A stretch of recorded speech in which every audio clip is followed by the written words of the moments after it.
Bonjour. Bonjour. Aujourd'hui, je te propose de voir l'orthographe des adjectifs de couleur.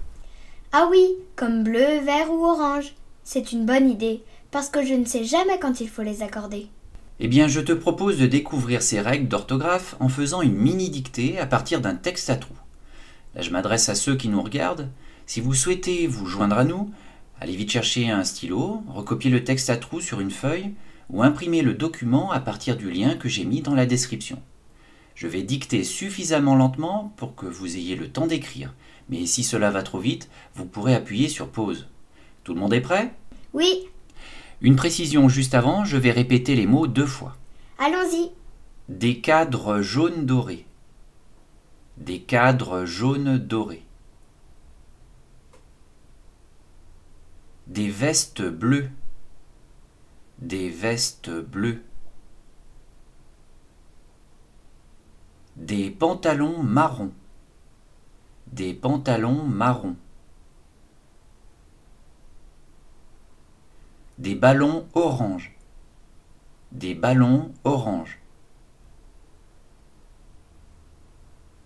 Une feuille noire. Une feuille noire. Des robes jaunes. Des robes jaunes. Des yeux vert clair. Des yeux vert clair.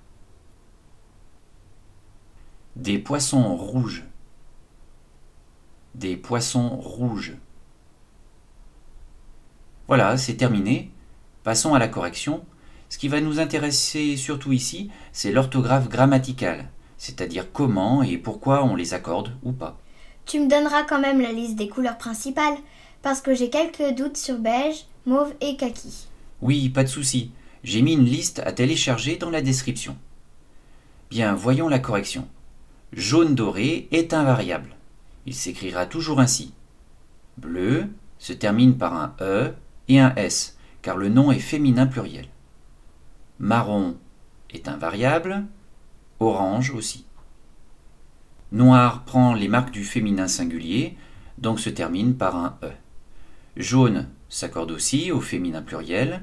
Le E existant déjà, on ajoute uniquement un S. Vert clair est invariable. Et enfin rouge s'accorde et prendra la marque du pluriel. Bon, j'ai fait quand même quelques erreurs, surtout sur les mots invariables.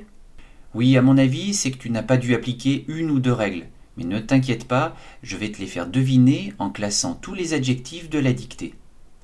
Voici d'un côté les adjectifs qui s'accordent, vert, jaune, rouge, bleu, et de l'autre une catégorie d'adjectifs invariables, vert clair, jaune doré. Ah, je sais. La plupart des couleurs s'accordent, sauf celles qui sont composées de plusieurs mots. Et bien tu vois, c'est pas si compliqué. Et en plus, tu viens de voir déjà 2 règles d'orthographe sur 3. L'adjectif de couleur, composé d'un seul mot, s'accorde en genre et en nombre avec le nom qu'il qualifie. Par exemple, des feuilles vertes, feuille est au féminin pluriel, donc vert prendra un E pour marquer le féminin et un S pour marquer le pluriel. Comme tu as pu le voir un peu sur la liste tout à l'heure, on accorde aussi bleu qui peut prendre la marque du féminin et du pluriel, blanc qui peut devenir blanche, rouge qui s'écrit de la même façon au masculin et au féminin et peut bien sûr prendre la marque du pluriel, même chose pour jaune, et noir peut prendre la marque du féminin et parfois celle du pluriel, etc. Et pour les couleurs de cheveux? Eh bien ça marche aussi pour blond qui devient blonde au féminin, brun, brune, roux, rousse, et châtain devient châtaine. Ah bon? Châtaine, ça existe? Et oui, on peut dire des tresses châtaines, comme dans le livre Les Misérables, écrit par Victor Hugo, mais à vrai dire on l'utilise peu, au point qu'une chevelure châtain n'est plus considérée comme faux. D'accord. Comme tu me l'as déjà dit, c'est vrai que l'orthographe évolue avec notre langue. Oui, mais la seule chose qui est dommage dans ce cas-là, c'est que les gens ne savent pas que le féminin existe.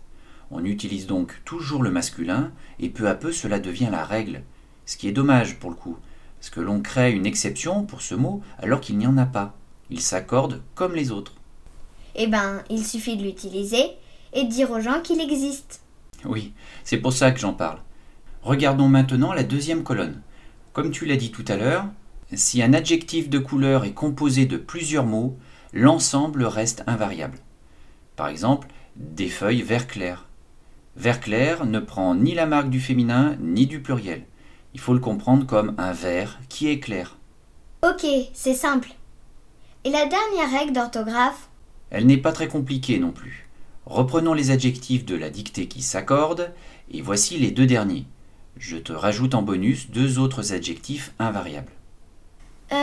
Pourquoi ceux-là sont invariables et pas ceux-là? C'est pas facile. Alors, je vais t'aider un petit peu. Voici l'origine de chacun de ces adjectifs.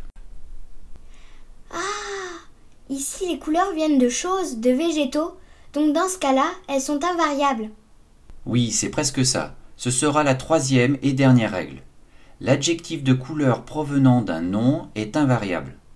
Par exemple, des feuilles marron, comme on l'a déjà dit, le nom feuille est au féminin pluriel, mais l'adjectif de couleur fait référence, lui, à la couleur du marron. Donc qu'importe le nombre de feuilles, marron sera toujours invariable. D'accord, mais du coup en t'écoutant, j'ai un doute pour rose et mauve. Lorsque je dis des robes roses, les robes ont la couleur de la rose. Ça devrait être invariable comme marron ou orange. Et pourtant, je suis sûre que rose prend la marque du pluriel. T'as une explication? Oui, on pourrait croire que rose fait référence à la rose, la fleur du rosier, et de nombreuses personnes pensent que c'est même une exception. C'en est pas une? Et non, tu sais, en étudiant des langues très anciennes qui ont influencé le latin, et par la suite notre langue, on s'est rendu compte que ce sont des couleurs qui ont donné naissance à des noms de fleurs, et non l'inverse. C'est le cas pour rose, mais aussi pour mauve, qui est une sorte de violet, et qui a fini par donner le nom à une plante. Donc tu peux être rassuré, ces couleurs sont des adjectifs comme les autres, ils s'accordent. Ah, je comprends mieux. Tu as remarqué aussi que j'ai mis des points de suspension, parce qu'il y a un trop grand nombre d'adjectifs de couleurs. Si tu veux en découvrir d'autres, pas de souci, j'ai ajouté une liste plus complète dans la description. Eh bien, je te remercie.